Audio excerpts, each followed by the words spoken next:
ಹರಿ ಓಂ ವೀಕ್ಷಕರೇ, ದೈನಂದಿನ ಜೀವನದ ಆರೋಗ್ಯಕ್ಕಾಗಿ RR ಯೋಗ ಡೈಲಿ ಲೈಫ್ ಚಾನಲ್ ನಿಮ್ ಜೊತೆ ನಾನು ಗಣೇಶ್ ಹರಿಕಾಂತ್. ಯೋಗ ಫಾರ್ ಬಿಗಿನರ್ಸ್ 30 ಡೇಸ್ ಚಾಲೆಂಜ್ ನಲ್ಲಿ ಪ್ರತಿದಿನ ಒಂದೊಂದು ಆಸನದ ಲಾಭ, ಆಸನದ ಕಾಂಟ್ರಾ ಇಂಡಿಕೇಶನ್ ಮತ್ತೆ ಆಸನವನ್ನ ಯಾವ ರೀತಿಯಾಗಿ ಅಭ್ಯಾಸ ಮಾಡಬೇಕು ಅನ್ನೋದನ್ನ ಈ 30 ಡೇಸ್ ಚಾಲೆಂಜ್ ನಲ್ಲಿ ನಾವು ತಿಳಿದುಕೊಳ್ಳೋಣ. 30 ಡೇಸ್ ಚಾಲೆಂಜಿನ 10ನೇ ದಿನದ ಅಭ್ಯಾಸದಲ್ಲಿ ನಾವು ಅರ್ಧ ಪದ್ಮಾಸನವನ್ನ ಅಭ್ಯಾಸ ಮಾಡೋಣ. ಈ ಅರ್ಧ ಪದ್ಮಾಸನವನ್ನ ದಿನನಿತ್ಯ ನಾವು ಅಭ್ಯಾಸ ಮಾಡುವುದರಿಂದ ನಮ್ಮ ದೇಹಕ್ಕೆ ಆಗುವಂತ ಲಾಭ.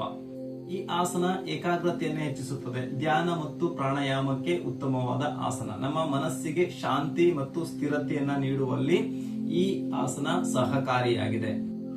ಒತ್ತಡ, ಆತಂಕ, ಅಶಾಂತಿಯನ್ನ ಕಡಿಮೆ ಮಾಡಿ ನಮ್ಮ ಸಂಪೂರ್ಣ ದೇಹಕ್ಕೆ ಶಾಂತಿಯನ್ನ ನೀಡುವಲ್ಲಿ ಈ ಆಸನ ಉತ್ತಮವಾದ ಆಸನ ಆಗಿದೆ. ಈ ಆಸನವನ್ನ ಮೊಣಕಾಲು, ಮಂಡಿ, ಹಿಪ್ ಜಾಯಿಂಟ್ಸ್ ನಲ್ಲಿ ಏನಾದ್ರೂ ತೊಂದರೆ ಇದ್ರೆ ಈ ಆಸನವನ್ನ ಅಭ್ಯಾಸ ಮಾಡಬಾರದು. ಹಾಗೆ ಈ ಆಸನವನ್ನ ಮೊದಲು ಅಭ್ಯಾಸ ಮಾಡುವವರಾಗಿದ್ರೆ ನಿಧಾನವಾಗಿ ಅಭ್ಯಾಸ ಮಾಡಿ. ಬನ್ನಿ ವೀಕ್ಷಕರೇ, ಈಗ ನಾವು ಅರ್ಧ ಪದ್ಮಾಸನವನ್ನ ಹೇಗೆ ಅಭ್ಯಾಸ ಮಾಡಬೇಕು ಅನ್ನೋದನ್ನ ತಿಳಿದುಕೊಳ್ಳೋಣ. ವೀಕ್ಷಕರೇ, 30 ಡೇಸ್ ಚಾಲೆಂಜಿನ 10ನೇ ದಿನದ ಅಭ್ಯಾಸದಲ್ಲಿ ನಾವು ಅರ್ಧ ಪದ್ಮಾಸನವನ್ನ ಯಾವ ರೀತಿಯಾಗಿ ಅಭ್ಯಾಸ ಮಾಡಬೇಕು ಅನ್ನೋದನ್ನ ತಿಳಿದುಕೊಳ್ಳೋಣ. ಈ ಅರ್ಧ ಪದ್ಮಾಸನವನ್ನ ಅಭ್ಯಾಸ ಮಾಡಲು ಮೊದಲು ನಾವು ದಂಡಾಸನದ ಸ್ಥಿತಿಗೆ ಬರೋಣ. ಎರಡೂ ಕಾಲುಗಳನ್ನ ಮುಂದಕ್ಕೆ ಚಾಚುತ್ತಾ ದಂಡಾಸನ. ಈಗ ನಿಧಾನವಾಗಿ ಬಲ ಮಂಡಿಯನ್ನ ಮಡಚ್ಕೋಬೇಕು. ಹಾಗೆ ಬಲ ಪಾದವನ್ನ ಎಡ ತೊಡೆಯ ಮೇಲೆ ಇಟ್ಕೊಳ್ಬೇಕು. ಅದಾದ ನಂತರ ನಿಧಾನವಾಗಿ ನಿಮ್ಮ ಎಡ ಮಂಡಿಯನ್ನ ಮಡಚ್ಕೊಳ್ಳಿ. ಹಾಗೆ ಎಡ ಪಾದವನ್ನ ಬಲ ತೊಡೆಯ ಕೆಳಭಾಗದಲ್ಲಿ ಈ ರೀತಿಯಾಗಿ ಇಟ್ಕೊಳ್ಳಿ. ಸಂಪೂರ್ಣ ಬೆನ್ನು ನೇರವಾಗಿರ್ಲಿ. ಎರಡು ಹಸ್ತವನ್ನ ನಿಮ್ಮ ತೊಡೆ ಮೇಲೆ ಇಟ್ಕೊಳ್ಳಿ. ಹಸ್ತ ಮೇಲ್ಮುಖವಾಗಿರ್ಲಿ. ಕಣ್ಣನ್ನ ಮುಚ್ಕೊಳ್ತಾ ಈ ಸ್ಥಿತಿಯಲ್ಲಿ ಸಂಪೂರ್ಣ ದೇಹವನ್ನ ಗಮನಿಸಿ, ನಿಮ್ಮ ಉಸಿರಾಟವನ್ನ ಗಮನಿಸ್ತಾ ಈ ಆಸನದಲ್ಲಿ 30 ಸೆಕೆಂಡ್ಸ್ ಅಥವಾ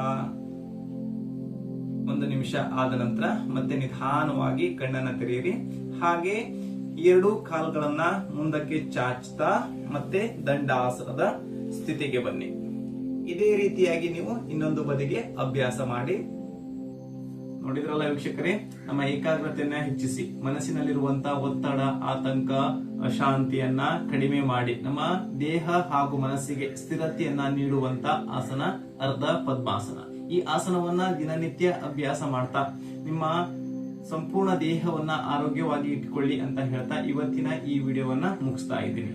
ಈ ವಿಡಿಯೋ ನಿಮ್ಗೆ ಉಪಯುಕ್ತ ಎನಿಸಿದ್ರೆ ಲೈಕ್ ಮಾಡಿ, ಶೇರ್ ಮಾಡಿ. ಹಾಗೆ ನನ್ನ ಚಾನೆಲ್ ನ ಹೊಸಬರು ನೋಡ್ತಾ ಇದ್ರೆ ಸಬ್ಸ್ಕ್ರೈಬ್ ಮಾಡ್ಕೊಳ್ಳಿ. ಮುಂದಿನ ವಿಡಿಯೋಗಳಲ್ಲಿ ನಾವು ಇನ್ನೊಂದು ಆಸನವನ್ನ ತಿಳಿದುಕೊಳ್ಳೋಣ. ಅಲ್ಲಿಯವರೆಗೂ ಹರಿ ಓಂ ತತ್ಸತ್.